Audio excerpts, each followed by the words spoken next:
ఈరోజు కొంచెంగా కందిపొడి చేస్తున్నానండి, కొంచెం వెరైటీగా. అంటే నేను ఎప్పుడూ చేసేలా కాదు. ముందు కందిపప్పు వేయించుకుంటున్నాను, తర్వాత కొంచెం పెసరపప్పు.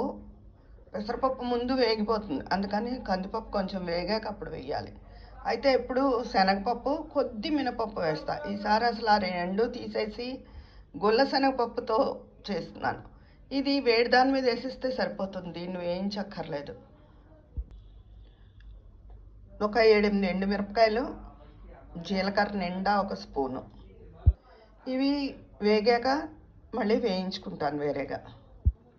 ఇదిగో కందిపప్పు పెసరపప్పు వేగిపోయాయండి. ఎండుమిరపకాయ జీలకర్ర కూడా వేసి ఒకసారి వేయిస్తున్నాను. నా సూపర్ అని చెప్పను, ఇవాళ ఒక చోట గుల్ల శనగపప్పుతో తిన్నాం, బాగుందన్నమాట. అప్పటి నుంచి అనుకుంటున్నా గుల్ల శనగపప్పు వేసి చేయాలి, శనగపప్పు కాకుండా. ఒకసారి ఎలా ఉంది, అందుకు కొంచెం చేస్తున్నాను. నచ్చితే పిల్లలకి అది ఎక్కువగా చేయొచ్చు అని. ఆ వేడి మీద వేసేసాను గుల్ల శనగపప్పు, కాసేపు చల్లారనివ్వాలి. ఇదిగోనండి చల్లారింది, జార్లో వేసాను. ఒక చిటికెడు ఇంగు కూడా వేసా, తగినంత ఉప్పు. మాకు ఇంగు వేయడం అలవాటు.